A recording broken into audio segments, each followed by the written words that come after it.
నమస్తే, welcome to JM6 TV. ఈరోజు ముఖ్యాంశాలు. ఇంతకుముందు సెప్టెంబర్ నుంచి మేము ఆల్రెడీ ప్రతి జిల్లాల వారీగా, ప్రతి గ్రామాల వారీగా, మండల వారీగా తిరుగుతూనే ఉన్నాము. ప్రతి దగ్గరికి వెళ్తే ఏదో ఒక సమస్యకి పరిష్కారం ఏంటంటే అక్కడ ఏ వర్క్ జరగట్లేదు. కొన్ని గ్రామాలలో మాత్రం ఒకటే టీచర్, కొన్ని గవర్నమెంట్ స్కూల్స్లలో మాత్రం ఇన్ఫ్రాస్ట్రక్చర్ లేని పరిస్థితి. కొన్ని లైబ్రరీ, కొంతమంది దగ్గర అయితే లైబ్రరీ కోసం పుస్తకాలు చదవలేని పరిస్థితి. మనం తెలంగాణలో ఉన్నామా, లేక మనం బీహార్లో ఉన్నామా, లేకపోతే పాత స్టేట్స్లో ఎక్కడైనా అన్డెవలప్డ్ స్టేట్స్లలో ఉన్నామా అని అనిపించింది మేము ప్రతి గ్రామంకి వెళ్తే. ఇప్పుడు మేము ఆల్రెడీ అది అనాలిసిస్ చేసి లాస్ట్ ఇయర్ అక్టోబర్లో జాబ్ మేళాస్ కండక్ట్ చేయడం జరిగింది. మాది ఒకటే ఇంటెన్షన్ ఏంటంటే ఢిల్లీ నుంచి కార్పొరేట్స్ దాకా కనెక్షన్ బిల్డప్ చేయాలి. ప్రతి సంవత్సరం గ్రాడ్యుయేట్స్ కి ఉద్యోగాలు ఇప్పించాలి, వాళ్ళని ట్రైన్అప్ చేయాలి. స్కిల్ డెవలప్మెంట్ సెంటర్స్ అనే పేరుతో సెంట్రల్లో పాత డిస్ట్రిక్ట్స్ ఏదైతే ఉన్నారో బిఫోర్ తెలంగాణ ఫార్మేషన్ అవే స్కిల్ డెవలప్మెంట్ సెంటర్స్ ఇప్పటి వరకు ఉన్నాయి. కొత్త స్కిల్ డెవలప్మెంట్ సెంటర్స్ రావడానికి కూడా మేము సెంటర్కి కూడా లేఖ రాసాము.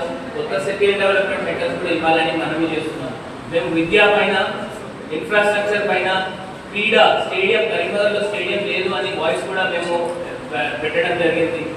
అలాగే ఎక్కడైతే గ్రాడ్యుయేట్స్కి, అన్ఎంప్లాయిడ్కి ఇంతవరకు జస్టిఫికేషన్ చేయాలో చేయగలుగుతాం. ఇవాళ రోజులలో మీరు చూస్తున్నారు, విద్యను వ్యాపారం మార్చుకుంటూ యూనివర్సిటీలు కట్టాలని కొంతమంది ముందుకు వస్తున్నారు. కొంతమంది పెద్ద పెద్ద పబ్లికేషన్స్ పేర్లతో ముందుకు వస్తున్నారు.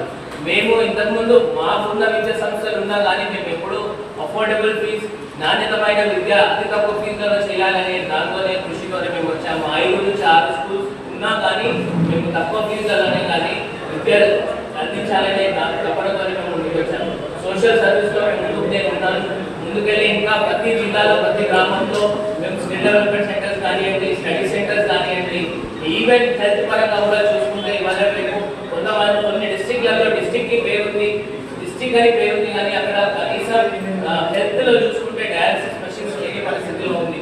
దీనన్నిటిపైన మేము సర్వే చేసి దీనన్నిటిపైన మేము ముందుకెళ్ళి ముందుకు ఆల్రెడీ సెప్టెంబర్ నుంచి ఇంతకుముందు ఒక 5 సంవత్సరాల నుంచి ఆల్రెడీ మేము మీ దగ్గర సోషల్ సర్వీస్ చేస్తూనే ఉన్నాం. మొత్తం మెదక్, ఆదిలాబాద్, నిజామాబాద్, కరీంనగర్ యువతకు నా సందేశం ఒకటే, మీలో ఒక్కరిని కాదు, మీ ఫోన్ ఎత్తేలాగా, మీకు అపాయింట్మెంట్ అవసరం లేని వారిగా ముందుకు వచ్చి అన్న ఈ పని చేయడానికి మేము ఉన్నాం అని చెప్పి మీరు మార్గం ఎంచుకొని నాకు ఓటేయాలని మనవి చేస్తున్నాం. ఇవాళ సీనియర్ సిటిజన్ వెల్ఫేర్ ఆర్గనైజేషన్ మరియు ముస్లిం గ్రాడ్యుయేట్ వెల్ఫేర్ అసోసియేషన్ నాకు పూర్తి మద్దతు మ్యాండేట్ ఇస్తూ పూర్తి మద్దతు తెలిపినందుకు నేను ధన్యవాదాలు చేస్తున్నాను. Thank you so much for being here.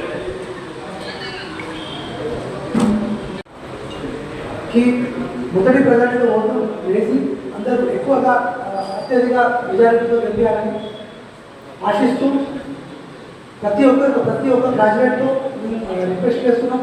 ఆలోచించండి, ఒక యంగ్ అండ్ డైనామిక్ మేము క్యాండిడేట్ ఉన్నారు, విద్యావేత్త, కూడా social worker, social activities, employment గురించి చాలా జాబ్ మేళాస్ చేశారు. మీరు చూడొచ్చు, కరీంనగర్ కానివ్వండి, ప్రతి చోట మనం 42 ఎమ్మెల్యే కాన్స్టిట్యున్సీ మేము తిరిగాము. అక్కడ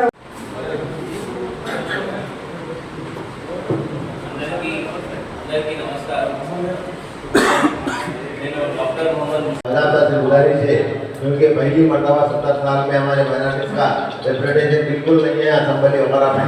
लिहाजा मेरी गुजारिश है हर आदमी से इनको खास तौर से आप टाइम देते हुए बराबर जरूर इनको वोट डालने की कोशिश कीजिए। हर जो भी एनरोल हुए उन सबसे गुजारिश है मेरी, क्योंकि हमारे को वक्त की ज़रूरत है, इनका हमारे को रहना हमारे लिए वक्त की ज़रूरत है। हमारे पास रिप्रेजेंटेशन करने वाले कोई बाकी नहीं रहे। लिहाजा मेरी सबसे एक बार गुजारिश करते हुए मैं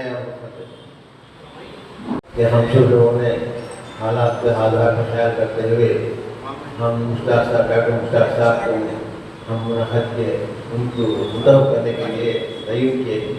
हम सीनियर सिटीजन की तरफ से भी हम सब लोग मिलिए, हम सीनियर सिटीजन मीटिंग में रख लेंगे। हम अपनी तरफ से हमारे रियासती साहब, महबूब साहब और सब मिलकर हम लोगों ने भी इसकी तारीफ कर रहे हैं। కొన్ని గ్రామాలలో మాత్రం ఒకటే టీచర్, కొన్ని గవర్నమెంట్ స్కూల్స్లలో మాత్రం ఇన్ఫ్రాస్ట్రక్చర్ లేని పరిస్థితి. కొన్ని లైబ్రరీ, కొంతమంది దగ్గర అయితే లైబ్రరీ కోసం పుస్తకాలు పుస్తకాలు చదవలేని పరిస్థితి. మనం తెలంగాణలో ఉన్నామా, లేక మనం బీహార్లో ఉన్నామా, లేకపోతే పాత స్టేట్స్లో ఎక్కడైనా అన్డెవలప్డ్ స్టేట్స్లలో ఉన్నామా అని అనిపించింది మేము ప్రతి గ్రామంకి వెళ్తే. ఇప్పుడు మేము ఆల్రెడీ అది అనాలిసిస్ చేసి లాస్ట్ ఇయర్ అక్టోబర్లో జాబ్ మేళాస్ కండక్ట్ చేయడం జరిగింది. మాది ఒకటే ఇంటెన్షన్ ఏంటంటే గల్లీ నుంచి కార్పొరేట్స్ దాకా కనెక్షన్ బిల్డప్ చేయాలి. ప్రతి సంవత్సరం గ్రాడ్యుయేట్స్కి ఉద్యోగాలు ఇప్పించాలి, వాళ్ళని ట్రైనప్ చేయాలి. స్కిల్ డెవలప్మెంట్ సెంటర్స్ అనే పేరుతో సెంట్రల్లో పాత డిస్ట్రిక్ట్స్ ఏదైతే ఉన్నారో బిఫోర్ తెలంగాణ కార్పొరేషన్ అవే స్కిల్ డెవలప్మెంట్ సెంటర్స్ ఇప్పటి వరకు ఉన్నాయి. కొత్త స్కిల్ డెవలప్మెంట్ సెంటర్స్ రావడానికి కూడా మేము సెంటర్కి కూడా లేఖ రాసాము. కొత్త స్కిల్ డెవలప్మెంట్ సెంటర్స్ కూడా ఇవ్వాలని మనవి చేస్తున్నాం. మేము విద్యా పైన, ఇన్ఫ్రాస్ట్రక్చర్ పైన, క్రీడా స్టేడియం, కరీంనగర్లో స్టేడియం లేదు అని వాయిస్ కూడా మేము పెట్టడం జరిగింది. అలాగే ఎక్కడైతే గ్రాడ్యుయేట్స్కి, అన్ఎంప్లాయిడ్కి ఇంతవరకు జస్టిఫికేషన్ చేయాలో చేయగలుగుతాం. ఇవాళ రోజులలో మీరు చూస్తున్నారు, విద్యను వ్యాపారం మార్చుకుంటూ యూనివర్సిటీలు కట్టాలని కొంతమంది ముందుకు వస్తున్నారు. కొంతమంది పెద్ద పెద్ద పబ్లికేషన్స్ పేర్లతో ముందుకు వస్తున్నారు. మేము ఇంతకుముందు మాకున్న విద్యా సంస్థలు ఉన్నా కానీ మేము ఎప్పుడు అఫోర్డబుల్ ఫీజ్, నాణ్యతమైన విద్య అతి తక్కువ ఫీజులలో చేయాలనే దాంతోనే కృషితోనే మేము వచ్చాము. 5 నుంచి 6 స్కూల్స్ ఉన్నా కానీ మేము తక్కువ ఫీజులనే కానీ విద్య అందించాలనే తపనతోనే మేము ముందుకు వచ్చాము.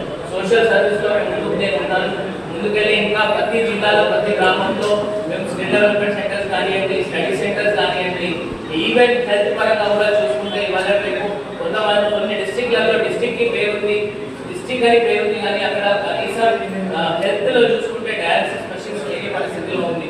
దీనన్నిటిపైన మేము సర్వే చేసి దీనన్నిటిపైన మేము ముందుకెళ్ళి ముందుకు ఆల్రెడీ సెప్టెంబర్ నుంచి ఇంతకుముందు ఒక 5 సంవత్సరాల నుంచి ఆల్రెడీ మేము మీ దగ్గర సోషల్ సర్వీస్ చేస్తూనే ఉన్నాం. మొత్తం మెదక్, ఆదిలాబాద్, నిజామాబాద్, కరీంనగర్ యువతకు నా సందేశం ఒకటే, మీలో ఒక్కరిగా మీ ఫోన్ ఎత్తేలాగా, మీకు అపాయింట్మెంట్ అవసరం లేని వారిగా ముందుకు వచ్చి అందరి పని చేయడానికి ఉన్నాం అని చెప్పి మీరు మార్గం ఎంచుకొని నాకు ఓటేయాలని మనవి చేస్తున్నా. ఇవాళ సీనియర్ సిటిజన్ వెల్ఫేర్ ఆర్గనైజేషన్ మరియు ముస్లిం గ్రాడ్యుయేట్ వెల్ఫేర్ అసోసియేషన్ నాకు పూర్తి మద్దతు మ్యాండేట్ ఇస్తూ పూర్తి మద్దతు తెలిపినందుకు నేను ధన్యవాదాలు చేస్తున్నాను. Thank you so much for being here. Doctor Mushtaq इनमें तालीम याफ्ता है और इनमें खिदमत का जज्बा क्या है. हम मुस्लिम ग्रेजुएट वेलफेयर एसोसिएशन यूं ही सेलेक्ट नहीं किए. हम 2 चीज़ देखे हैं कि तालीम में कहाँ है. एमटेक हैं, एलएलबी हैं, पीएचडी हैं, स्कूल के मैनेजमेंट हैं और यंग है और काबिल कदर काम करने की इनमें सलाहियत है. तो हम इन तमाम चीज़ों पर जांच कर 2-4 मीटिंग में बैठकर उसके बाद हम मुतफ़िक़ा तौर पर आपकी तारीफ करें. मैं तमाम ही वोटर्स इन 4 डिस्ट्रिक्ट के करीमनगर, आदिलाबाद, निज़ामाबाद, मेदक के वोटरों से मुदावना अपील करता हूँ, दरख्वास्त करता हूँ कि वो अपना पहला प्रेफरेंस वोट. समय में यहाँ पर ज़्यादा वक्त नहीं, सिर्फ 2 मिनट दूँगा. गैस पे मौजूद एमएलसी कैंडिडेट हमारे महबूब और मुस्लिम ग्रेजुएट वेलफेयर के परमानेंट रुकन डॉक्टर मुश्ताक अली और वैसे नसीबुद्दीन साहब, गयासुद्दीन साहब और मेरे नज़दीक के तमाम रुखा, फर्जन नाम लेना मुश्किल है. हम तंजीम में ये यूनानिमसली रेजोल्यूशन पास किए हैं उनकी ख्वाहिश पर और हमारी ख्वाहिश पर. डॉक्टर मुश्ताक साहब एमएलसी के मुकाबला करने के लिए आए हैं. मैं तमाम ही हजरात से करीमनगर, आदिलाबाद, निज़ामाबाद, मेदक ये मुत्तहिदा डिस्ट्रिक्ट